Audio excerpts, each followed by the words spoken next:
Ad Astra Abyssosque. We meet again, you two. Hi, Catherine. Do you have any commissions for us today? Commissions, huh? Let me think. Oh, how about this?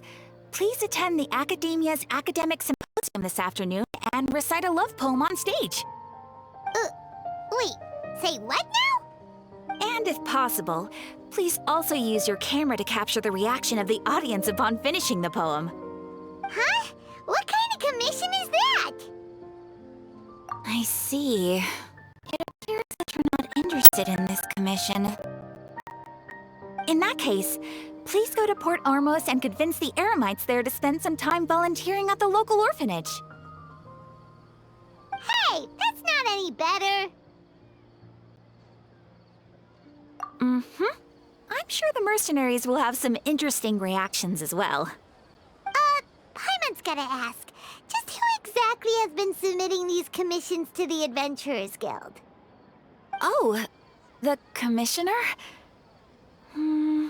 Well, actually, I just wanted to see the two of you in action. Was it so obvious? I was hoping you would actually take one of those commissions. That kind of chance to observe humans doesn't come by often. Ah, so it's Nahida. Paimon just knew Catherine wouldn't crack those kinds of jokes. When did you get into her head? From when she said, Ad Astra Abyssosque? So it's been you this whole time? Are you done resting up, Nahida? Yes. I've been sleeping ever since we parted ways, and I even had a really, really long dream. It was another dream about the Sub-Zero's festival, except it was a happy one. In my dream, I was sitting in the middle of a flower terrace, and everyone in Sumeru City was holding hands as they danced in circles around me. They danced round and round, and everyone looked really happy. I also got to sit on a gigantic flower carriage. Ferris, the Knight of Flowers, raised me really, really high above the ground, and I was throwing an endless amount of Yalda candies at the children. You know, Nahida, maybe your dream is how the Sub-Zero's festival really should be. It's meant to be a joyous time where everyone gets together to celebrate your birthday. Huh? Wasn't I describing a really happy dream? Why are you both looking at me like that? Wait, could this be an example of the emotion known as pity? No, we aren't pitying you. That would only make everything worse. We just don't want you to feel too sad. By the way, have you had a chance to visit Dunyarzad? How's she doing? The Homianis haven't allowed any visitors after the festival, so we haven't been able to check on her. Yes, I paid her a visit right after I woke up. She was resting at the time. Her condition is stabilized. However, since Elazar is a manifestation of the withering on the human body, we can only cure it by finding a way to take care of her until its own withering. But for the moment, our top focus should still be figuring out what the sages are up to and what they're planning. Right. Who knows what'll happen if they manage to pull off another scheme like the Samsara of the Sub-Zero's festival? So our first priority should be investigating and putting a stop to the sages' activities. As for how we should pull that off, let's discuss it somewhere else. There are too many adventurers around here. Oh, good point. Sorry, adventurers. We're gonna be borrowing Catherine for a little while.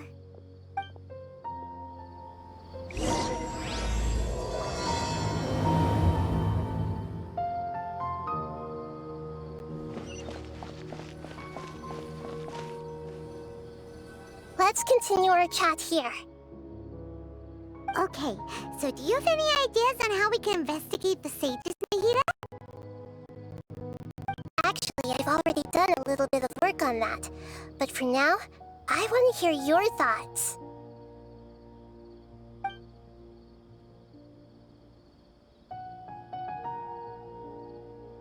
I've already tried that, but all the key members of the Academia, even the core of 30 guards, intentionally avoid wearing their Akasha terminals. It seems that from the very beginning, they've been guarding against info leaks from the Akasha. Of course, it could also be because they're wary of me. Have you already caught the sage's attention? I'm guessing not yet, but distrusting me would make perfect sense if they've ever paid attention to the urban legends about me. In any case, I probably can't take over their minds directly. No way, that's too risky. You mean it'd be too easy to get caught? No, it's not that. We shouldn't involve innocent students in this. A single mistake could completely ruin their lives. Doing that would be ignoring the safety of my people for my own selfish goals. How is that any different from what the sages are doing? That's a good point. Spoken like the god of Sumeru. We're in the dark as of now. Since we still don't know anything about their goals, any rash move could tip them off and lead to terrible consequences. After all, every person in Sumeru City is one of their hostages. Are we really out of ideas? Nahida, you're super smart, so you already have something in mind, right? Don't keep us in suspense. Spill the beans already. According to a popular theory from the Vahumana Darshan of the Academia, rejecting impractical motions at the beginning of the planning session will give more weight to the actual proposal. Okay, but aren't you the god of wisdom? You don't have to use that kind of gimmick to make us take your ideas seriously. Well, I've been thinking that if I can't directly possess the leaders, and I can't get ordinary people involved, then I should find someone who's already involved, but hasn't decided to side with the sages. You're saying we should recruit a spy? That does sound like it could work. Oh, before coming back, we met someone named Alhaitham.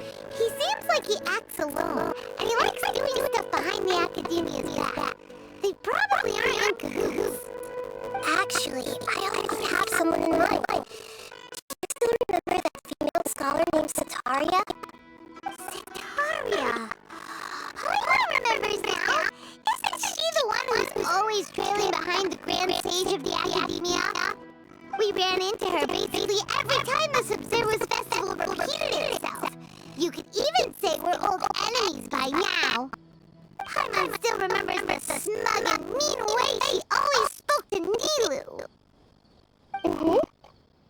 I've always liked observing all kinds of people, and Sataria has always stood out from the crowd. She was born in the desert and was hailed as their greatest genius. Her academic gifts allowed her special admission into the Academia, and also gave her the opportunity to serve as a sage's assistant. Oh, Paimon didn't know she was from the desert. She must be pretty special then. Paimon feels like most of the desert dwellers around the city are working as mercenaries. The name Sataria means star.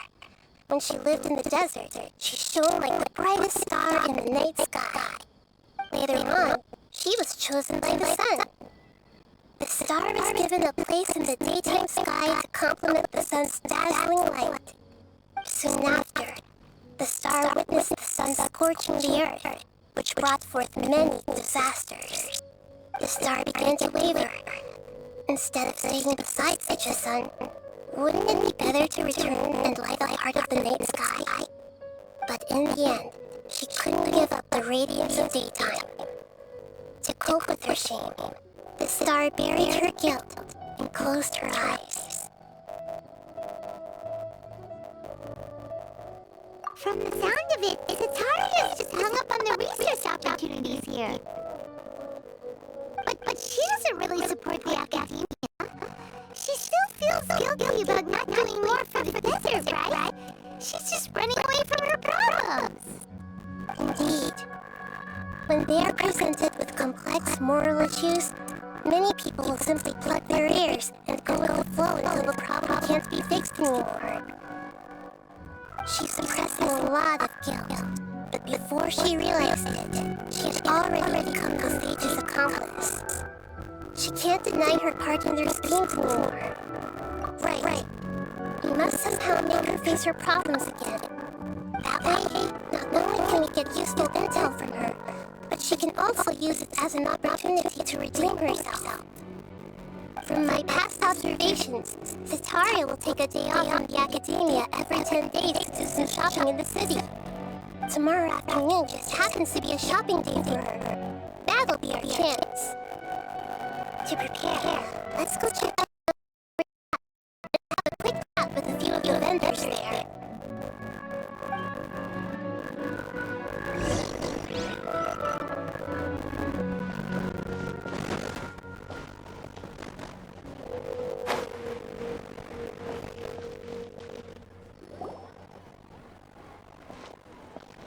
This should be Sitaria's favorite fortune-telling spot. So should we ask the fortune teller about Sitaria? No, I already have enough information on Sitaria. The most important thing now is for you to pay attention to the vendor's talking style and key characteristics.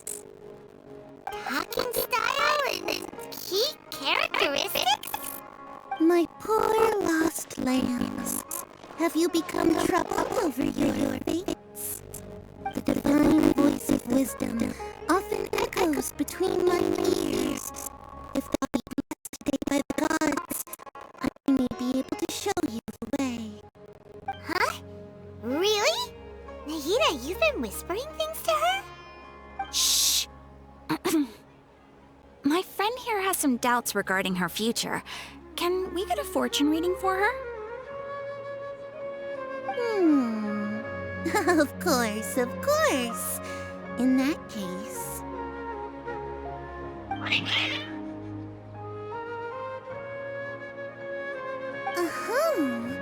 It would seem that Harut and Marut are quite wary of you.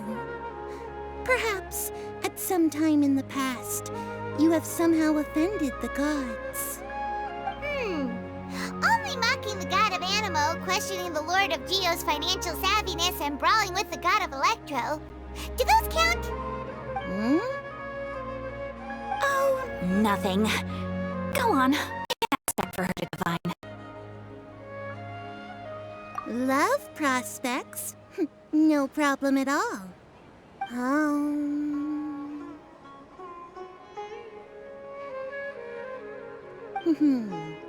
The gods have spoken. The truth shall be revealed. One who is fated to cross your path will appear on... Huh? So many people will fall for you. How could that be?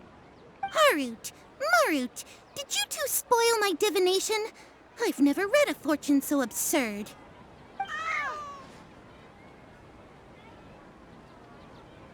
Actually, Paimon thinks this is probably the most accurate fortune-telling you've ever done. I admit that the orientation of today's celestial matrix is suboptimal. As such, there will be no charge. Is that so? Well, that can't be helped. If you were to bring some food offerings for Harut and Marut on your next visit, perhaps they could help you reverse the wheels of fate.